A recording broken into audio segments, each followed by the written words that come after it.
Hey guys, welcome back to the channel. This is Saga, and today we will be taking a look at 5 more matches that I got from the climb stream that we had, where we can learn new stuff, and I wanted to make this series for beginners. So without wasting further time, let's jump right into it. But before that, if you guys like the content, please consider subscribing to the channel and hit the notification button. It helps a lot with YouTube algorithm. And please let me know in the comments below if this video has helped you in any way, shape or form. With that being said, let's jump right into the matches. Alright, let's take a look at match number 1 that we have here. I'm gonna play this. So the first pick I do here is Amphitheater. I have banned the Tyrannac because we do not want to deal with the trait disabler Tem, because it can be problematic. Intimidator, Tyrannac is definitely a thing. I can definitely kill everything else pretty faster than normal, so I think Tyrannac is the ban for me. He decided to ban my Hejin, which is a good ban, I believe. And let us see what is the picks from him. So Tottenham is a good pick because it goes good into Amphitheater, but Madrid is not. That is a really bad pick from him, because he did literally gave me the advantage that I needed here, kind of, because Amphitheater is gonna hit that Madrid with the Plague. I most likely go with the Chromion. If I go with the Chromion right now, I basically open myself for opportunities of turn 2 for a Hellfire against this, possibly this, and also this. So Hellfire is really strong against all of them in case Madrid decides to swap, because Madrid is weak to the Amphitheater itself. It's gonna be a good opportunity for me. Again, Amphitheater is strong against Roller as well, so it cannot come in. Amphitheater's Thunderstrike also attacks the 𝗵𝗵𝗶 as well. So we have a lot of check marks already covered here right now for us, and we don't need to worry about them at all. But the pick itself from him is kind of bad. Taking Madrid into the Amphitheater is definitely a problem. The reason why I take Chromion is because I'm pretty sure he can only ban one now.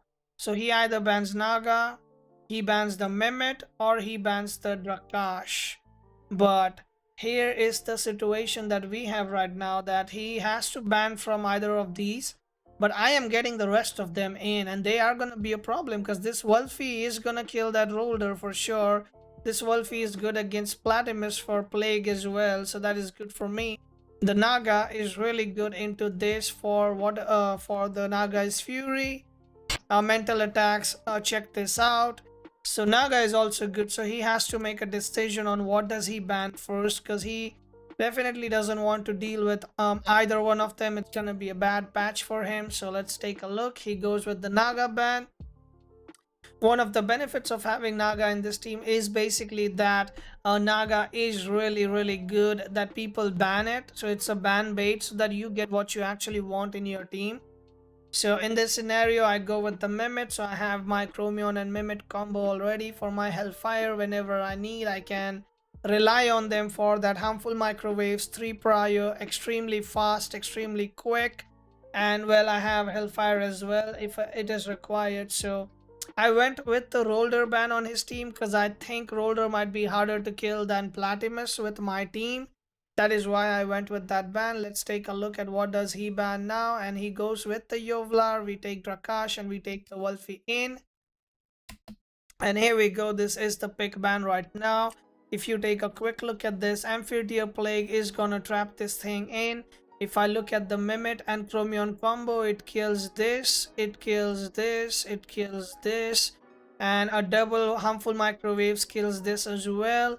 Amphitheater kills the 𝗵𝗵𝗺 as well. Amphitheater can deal with Madrid. If we talk about Drakash, again, Drakash is strong into this as well. 𝗬𝗏𝗺 deals with Tottenite as well. So technically, you can already see from the pick and ban itself that we have the match really going in our favor.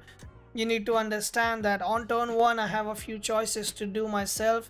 He's most likely gonna double in either on Amphitheater or double in on Chromion, but I most likely should go with the safe play, which is probably gonna be swap the 𝗬𝗏𝗺 in, just because 𝗬𝗏𝗺 can tank the double in if required. But I want both of these to be full HP because they are my win condition to do damage to these 3 together. because I have a high speed prio on all three of them. So I definitely need both of these to be alive on as much as HP as possible. So with that being said, let's go into the match and see the turn of events that happen in this scenario. So as I said, turn 1 for us is pretty straightforward. We will be going with that 𝗬𝗶 coming in, and we will keep the 𝗬𝗶 in for the plague on that Madrid, because 𝗬𝗶 does not die straight away if I am not wrong. But let's take a look at how this turn goes now.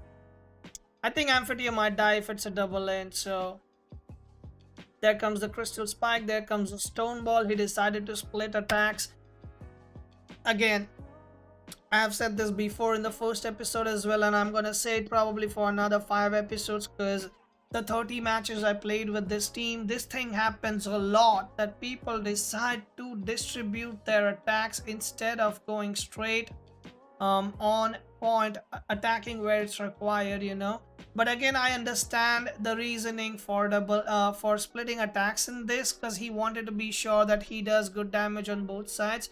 And it is quite understandable, because he expected the Chromion to stay maybe, and it dies, of course, right? So that is still an okay decision, but a double end would have been good for him. But I guess from his point of view, he just decided to attack both Temps to ensure that there is no swaps. He was just playing safe, and I can completely back that up. So we do a plague here and a dust vortex, which is completely gonna do really good damage for us. We are just clicking on green circles. This is the turn where we are playing safe. I am guaranteed that 𝗬𝗶 is the fastest Tem in the game, and it is gonna go first with that plague. So I don't really do go for the swap here. The swapping is basically gonna give me free damage on whatever comes in, and I don't want to take damage on anything else. So I would rather let 𝗬𝗶 die after doing some damage. And we have a dust vortex coming in. Benefactor is proccing, which gave that Tautenite some HP. We bring the Chromion in. We know that this is the setup turn for us. The way you realize it is a setup turn is when the way that you know that this is your setup turn is basically when you are guaranteed that both of them attacking Chromion can still not kill it. If you're sure that that's the case, which for me it is, that I know that this Chromion is gonna live the double in, even if it happens, I can go for a low tempo play, which is swap the 𝗬𝗶 out, get that Mimit in, or get that Hejin or Drakash, whichever Tem it is in the back, for my Hellfire synergy for next turn. And I'll most likely bring a digital in this scenario, because I do want that harmful microwave synergy as well. But just because I'm sure that it is gonna live the double in, even if that happens because of the typings, so I can take that risk because I know what is happening. If that is not the scenario, if I'm not sure that my Chromion lives the double in, I would just Sandstorm with the 𝗬𝗶 and kill this Tautenite. So let's take a look at how this went through. So I did harmful microwaves, and I brought that Mimit in, if I am not wrong, for that synergy on harmful microwaves as well. I could bring the Drakash in, but I need that Mimit to get that synergy on harmful microwaves, and he decided to swap the Tautenite out for 𝗬𝗚.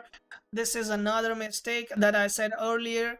You do not want to swap out your low HP Temps for a full HP one unless you're sure that it's a pivot that is gonna eat the damage coming in very nicely. So if he had, let's say for example, a fire Tem that's gonna take half damage from Hellfire, then that's completely understandable.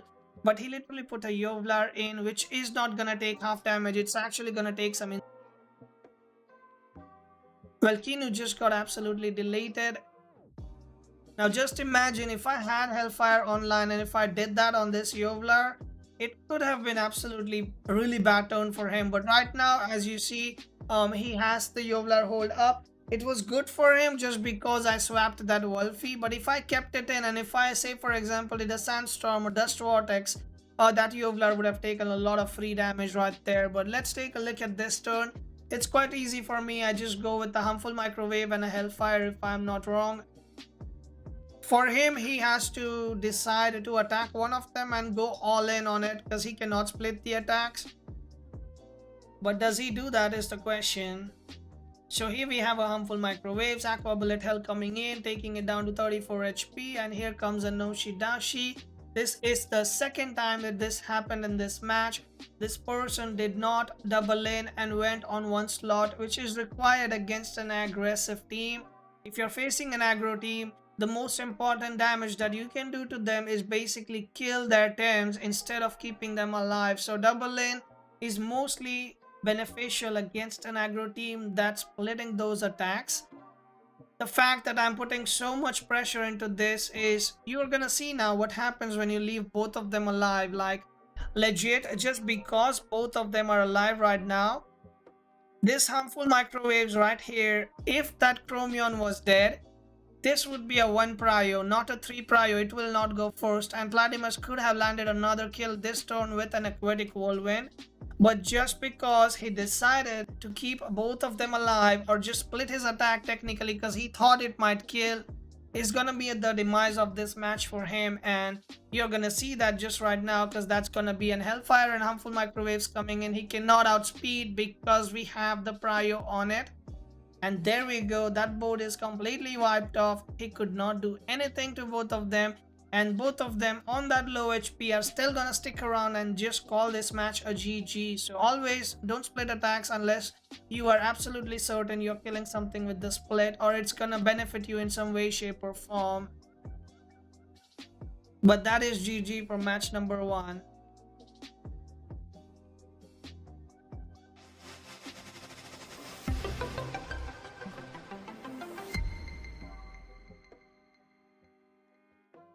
Alright, let's take a look at match number 2 that we have here. We have an 𝗬𝗪𝗶.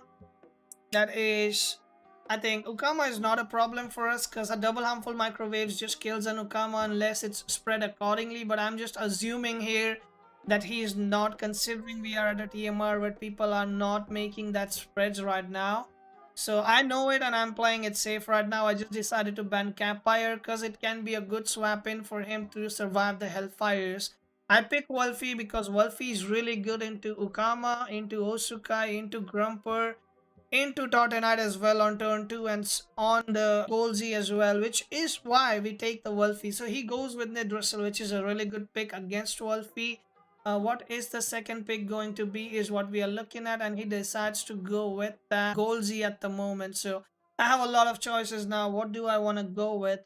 I could go with Naga, but I just know that he's gonna ban Naga because, of course, look at his team. It is kind of weak to Naga, but he can still leave it alive. But I'm just not gonna take the risk at the moment, and I'll just most likely start with 𝗬𝗏 in this scenario.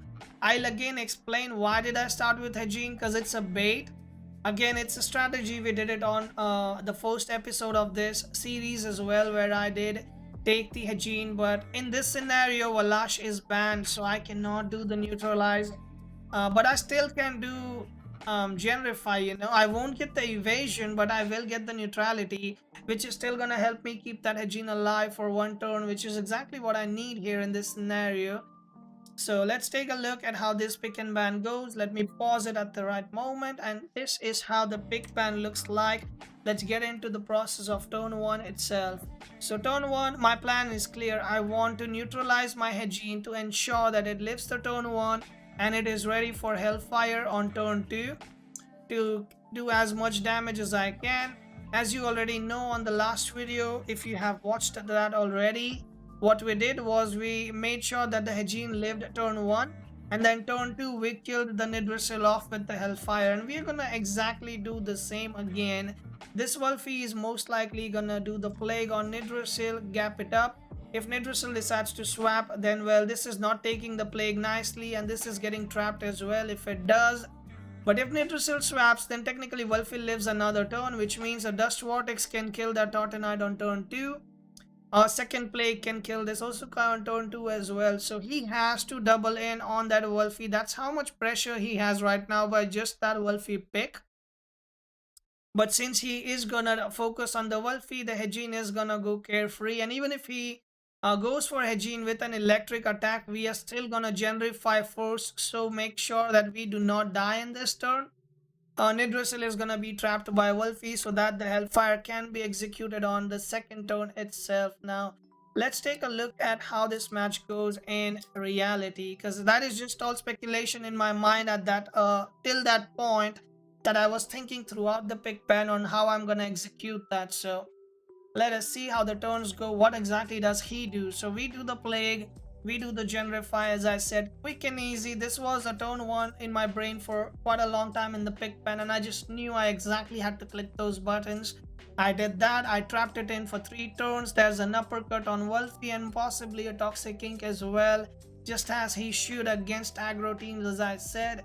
But the mistake here that he made, hold on a sec, let me quickly pause. So the mistake that he made on turn 1 was he should not have gone for 𝗬𝗶, but rather focus on the Hejin, try to get that thing down, because that thing can kill the 𝗧𝗵𝗺, 𝗬𝗶 cannot. So maybe if he had Sparkling Bullet, that would have been really good on the Hejin, because it is gonna get neutralized. The Toxic Ink would be really good as well. So I don't know if he didn't see that coming, but still I think killing 𝗬𝗶 was still a good decision, but not the best, because you know that I am looking for that Hellfire ready on turn 2.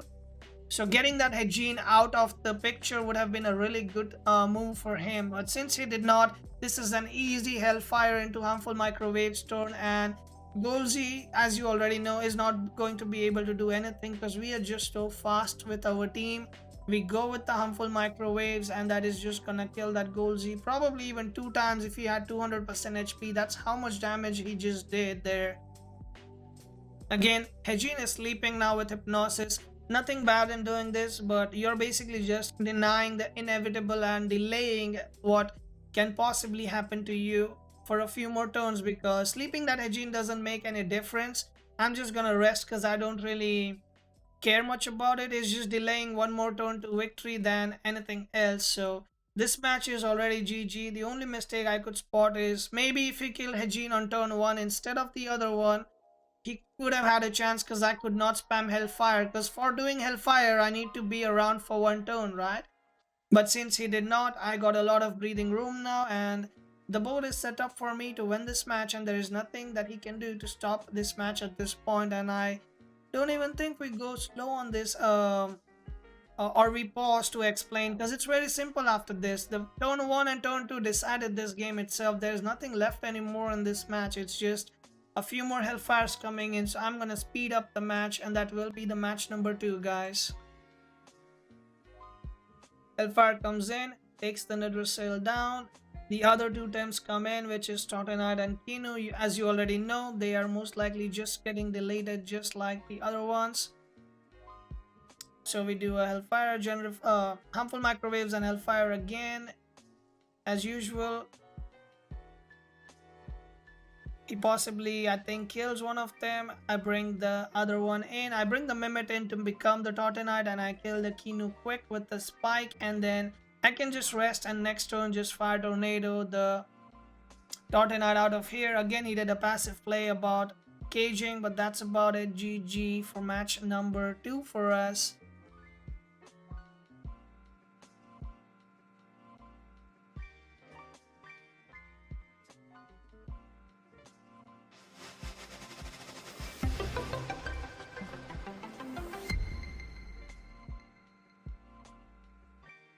So on the 3rd match, we are again against the same guy that we fought. Let us see if he made if he learned anything from that last match and makes any improvements. So he decides to ban the Hejin this time around, because he knows I can do the Generify thing again, and he decides to go around it. But since he decided to ban Hejin and I have a lot of choices here, I go with the 𝗬𝗶 and Mimit to just, you know, start trapping them in and, you know, dust vortexing if required. So let us see how does he react to that starter combo of himself. He decides to put Platimus in.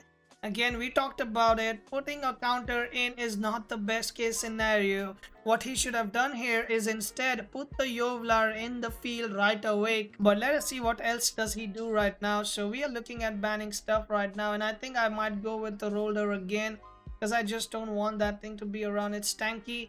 He goes with the Chromion as well, so he is disabling the fire synergies 1 by 1 for me, and I do not have my Hellfire heavy combos this time around, but I still have the Rakash that I pick in if required for me, and I do go with the 𝗵𝗺 if I'm not wrong in this scenario, and so do I go with it. So let's get into the match and see what do I do turn 1 and how do we cultivate this match again into our favor.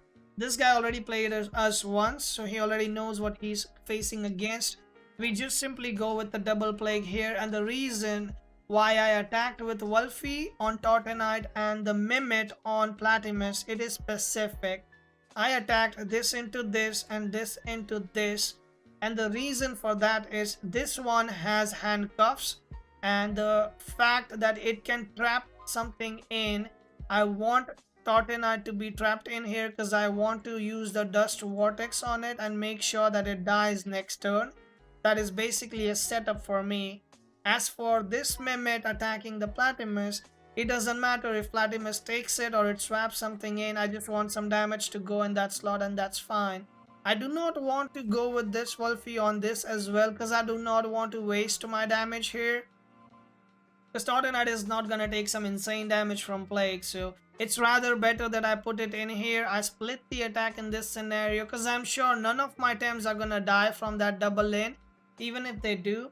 So this is why I decided to split my attacks, because I want this thing to be trapped, this thing to either take damage, or even if it swaps, that is fine with me. It doesn't really hurt us much. So let us quickly erase everything we drew and skip to the next turn. I clicked my turns instantly. He is taking his time to think on this situation, and he decided to swap Tautenite out to bring that 𝗬𝗲𝗺 in. Again, you might think this is such a good play. In a perspective it is, but let's just imagine now for a second that what if that Platimus just did not start this match? Like, let's just imagine this match started with Tautenite and 𝗬𝗲𝗺 instead of Platimus and Tautenite. Tautenite could literally stay there, do an attack on either one of these 𝗬𝗺𝗆s, and 𝗬𝗲𝗺 could have done a clinch on that same 𝗬𝗆, and then next turn possibly 𝗬𝗏𝗃 could have done a lot of damage. So here now we are in a situation where we have both of our 𝗬𝗆s in. What do we do? And I decided to just go all in and not worry about the rest right now. So I just went all in. I did a double Dust Vortex, try to take the 𝗬𝗲𝗺 down. And this is again, this thing comes from experience, that I did a plague on that 𝗬𝗲𝗺 and it did something around 30%. So I just knew that double Dust Vortex is going to ensure me the kill here, which is why I went with the ballsy move. So if you're thinking, when can I know exactly when can I kill? This is a thing that comes with experience. The more you play on ladder, the faster you learn these things. And that is why I always recommend that you should always play on ladder. It is always a good learning experience. Now he decides to put Mudred in again, which is problematic considering he doesn't know if I have Sandstorm or not. In our last match, I did not use Sandstorm. So technically for him, most 𝗬𝗆s do not run Sandstorm. He should have just put the Tautenite in as a safe play, because he could do a double Crystal Spike on a slot and still maybe try to get a kill or something. A double in with the Crystal Spike, I mean, he could have tried to get a kill, but he decided to go with Mudred that is literally weak into the 𝗬𝗆, and I just have another easy turn where I just double click Plague if I want to. But this is a turn where I again split attack, because there is a small chance he swaps that Mudred with the Tautenite. So I decided to split my attacks, and I decided to push on one of my 𝗬𝗆 to bank up that special defense just in case. Again, here's a mistake he just did. He tried to attack with the Platimus with an AoE attack, that is Tsunami. So you never do Tsunami against 𝗬𝗆. It's an AoE attack and 𝗬𝗆 completely dodges that. This is just as bad as I said when a Tautenite can cage. So I was not having it in my mind. Being experienced, I almost, spelled it out of my mouth that a Tautenite can just cage and then 𝗬𝗲𝗺 kills the double 𝗬𝗆. In excitement, I said that. But you see, even a player like me that has almost say 500 1000 PvP matches down the line, I can make that mistake of saying it by mistake. This guy made the same mistake as well. So mistakes happen from all of us, and it is nothing that you can do. You just learn from your mistakes. So he just did a Tsunami which just went to a complete waste because of Team Elusive. It doesn't work out, and at this point the match is kind of done for him. He can't really do much here right now. I can just do a Plague and Dust Vortex if I want on that slot, or I can play safe. But if I do a Plague and Dust Vortex on Mudred, even Tautenite, if it comes in, is gonna die as well. So let us take a look at what exactly did I do on this turn. So I decided to go with the swap, and I just rested with the 𝗬𝗆, the Mimit, to let it die if it wants to. And here's the thing again, the fact that he brought Kinu in was a clear indicator that he is gonna deluge on this turn, and that is why I brought the 𝗧𝗃 in, because 𝗧𝗃 has the trait Sentinel, which makes sure that you or your teammate cannot sleep.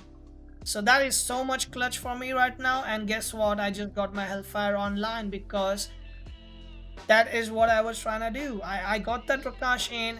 It was just a second guess for me that if there is a Kinu and Madrid on field, he is gonna try to do a deluge, which he exactly did.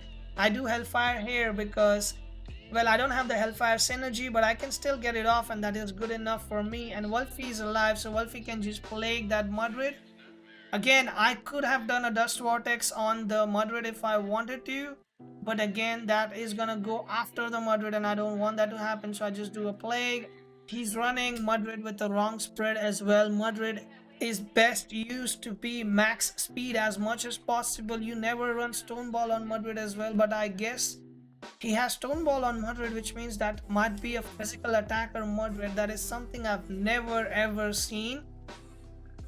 Just in case this Madrid was as our Madrid or as normal special attacker Madrid, which is full speed, mostly full special attack and some stamina to do the full combo, he could have one-shotted that 𝗧𝗃 before it even moved. But since he has a physical Madrid, he was just not enough to get that kill on that 𝗧𝗃, which means, well, my 𝗧𝗃 just got another turn to play, and it just got another Fire Tornado off, which means that Madrid is really slow as well. It doesn't even, I don't know if it even has Crystal Dust, but if it did, it could have killed that 𝗧𝗃 before anything, but it had to rest.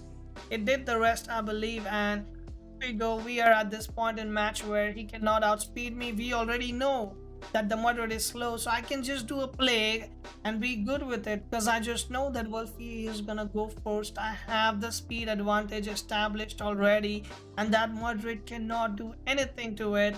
He, like, noting small details on when a Temtem goes where or which order the turns went can be beneficial in the next turn as well. So always remember that. He decided not to kill the 𝗧𝗃, and another Hellfire comes in. Just on 6 HP, this 𝗧𝗃 played for 3 turns back to back, and it got us so much value right there. This is not something you want your opponent, if he's playing an aggro team, to leave them alive. So this guy definitely takes a lot of lessons from these matches. Hopefully he can see this video and he can also see what mistakes were made by him, and he gets an idea of it as well. So let's jump on to the last match for the video and let's see how that goes.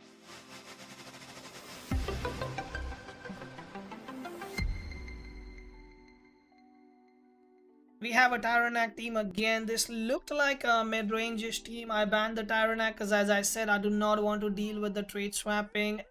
Tyrannac trait, it can be really boggling and really affects our damage a lot at some point. We start with Hajin. They go with the 𝗏𝗏𝗏, and let's see what they take as their second Tem.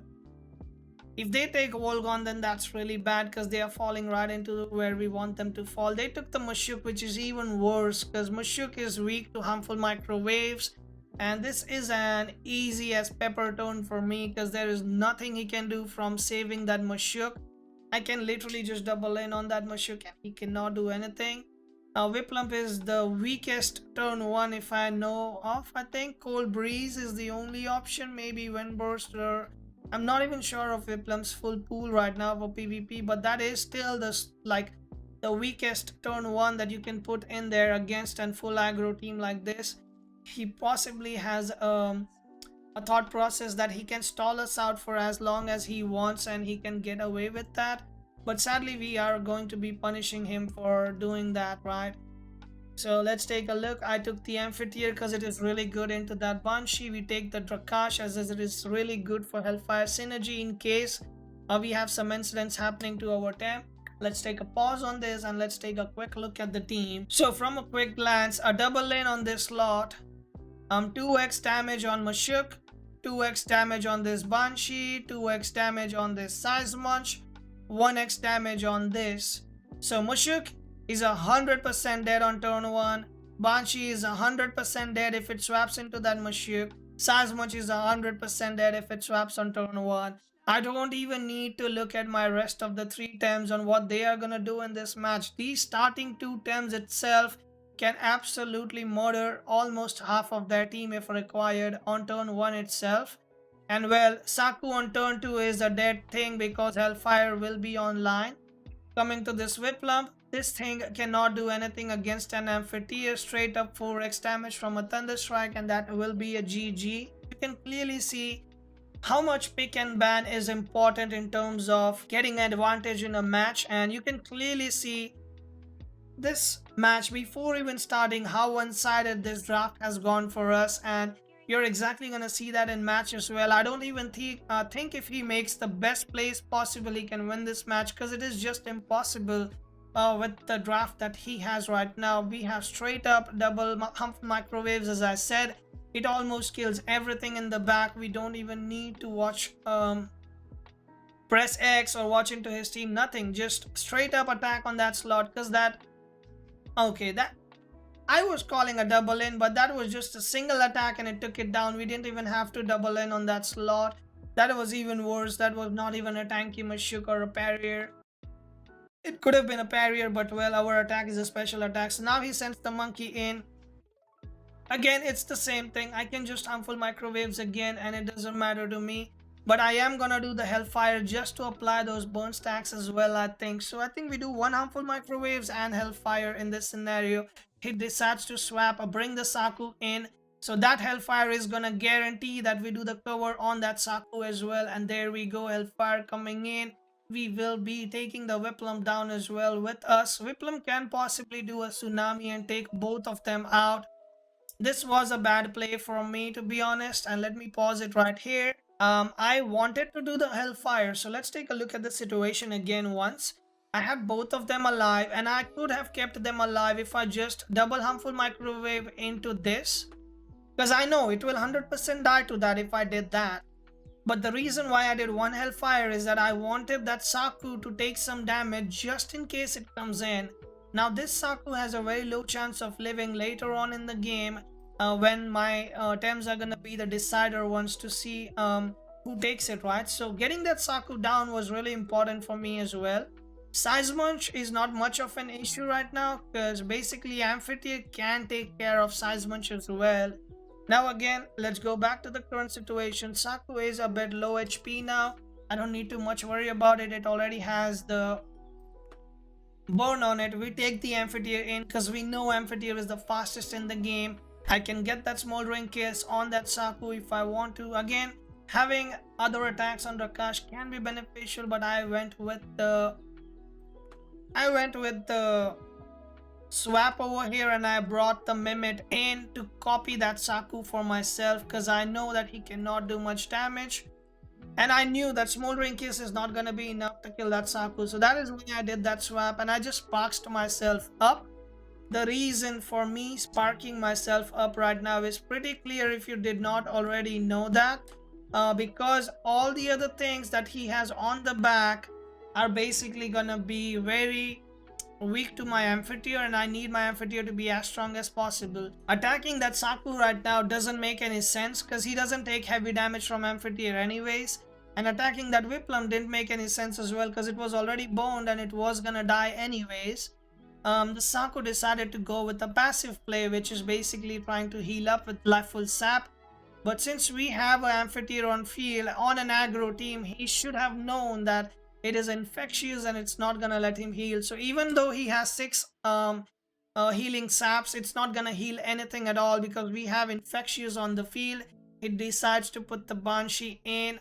I don't even need to say anything about this. Having a Banshee in is just pretty bad. I'd go with a Resin Trap and a Thunder Strike. So Thunder Strike kills Banshee, Resin Traps kills the 𝗧𝗵𝗺. If not kills, it still does a really good chunk of damage.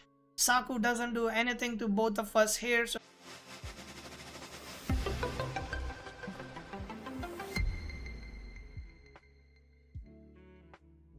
alright, let's take a look at this match. So we basically have again a 𝗏𝗏𝗃𝗏 based team where we just ban the 𝗏𝗏𝗃𝗏. I just don't want to deal with 𝗏𝗏𝗃 trait disabling, so we ban the 𝗏𝗏𝗃𝗏.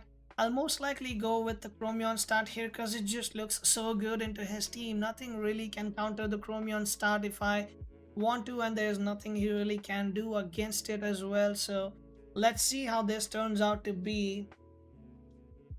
So here we go. Chromion is already locked in for me. Pretty nice, pretty easy. He goes with the 𝗧𝗵𝗺, which has a really good, well, turn 1 you can say. But again, if I just delete the 𝗧𝗵𝗺 before it even moves, then there is nothing he can do to win this match, right? But here we go. We start with the Chromion Mimic. Double harmful microwaves possibly should be enough to just kill that 𝗧𝗵𝗺 most likely. He has a lot of ban choices, but I think he might not ban the Naga because he has a lot of Naga counters on the other side. He most likely should not ban Naga technically because he has counters. I think 𝗵𝗵𝗺 looks good as a ban for him, and he goes with 𝗧𝗵. Pretty understandable according to his team. He could have gone for 𝗵𝗵𝗺 as well, but I guess he's more comfortable with dealing with 𝗵𝗵𝗺 than banning it, so that's fine, I guess. We ban the 𝗬𝗬𝗽𝗍 because again, you guys need to understand a few stuff. 𝗬𝗬𝗽𝗍 is something, or any Koish in general, is basically a 50-50 that you're playing to guess the trait when you're doing the attack first time. You should avoid 50-50s as frequently as possible. Try not to deal with them. If it is okay for you to ban them, just go with it, unless you have some critical thing that's threatening you. Just go for that. Don't play the 50-50s. Play the safe game and take that.